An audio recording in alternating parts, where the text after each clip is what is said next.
জোরাঙ্গবাদ থানাতে CC camera, বাড়িয়ারে CC camera, গোটা জায়গা জায়গা আছে। তাহলে আমার ছেলেরা যে এরকম বাড়িয়ারে নিজ এলাকাতে, নিজ এলাকা নিজ গ্রামের সবাই মিলিয়ে আমার ছেলেরে এক বিএমপির এক গ্রুপে দুই গ্রুপ নাটক সাজাইছে। এটা নাটক সাজা আবার ব্রিজের হোসেন সাইডে রাখছে, খুব সাইডে রাখছে।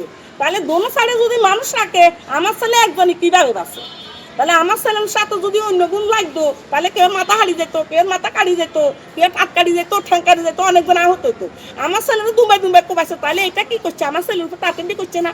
তাহলে এটা আমার ছেলের বিএমপির লোকেরা টার্গেট দিয়ে আমার ছেলের হত্যা করিয়ে গেছে। আমার ছেলে চিকিৎসা দেওয়ার জন্য দেন, সুযোগ দেন, আমরা বুঝি না। আমাদের এলাকার মানুষ সবাই, আমরা জানি সবাই বালা, আমাদের সাথে কারোর সাথে ঝগড়া নাই, সবাই মিলিমিশে আমরা চলি। বিএমপি কামিলি কাইক জমা পাইক, আমাদের তো সমস্যা নাই। আমরা হারের দায়িত্ব কর্ম করে ওর বাবা, কর্ম করিয়া নিয়ে আমরা খাই, আমরা কোনো কারো কিছুতে নাই। তাহলে বিএমপি লোক আমার ছেলে হারের সবার সাথে মিলিমিশে আসে আমার ছেলে কোনো জায়গার নাম দেন, আমার ছেলে কোনো রাজনীতিতে নাম দেন। ওই বলছে আমি সৎ হতে চলি, আমি সৎ কাজ করি, আমি সৎ হতে থাকি, আমি দেশের জন্য জীবন দিলে কি সৎ হতে থাকি জীবন দিব, আমি অসৎ হতে চাইতাম না।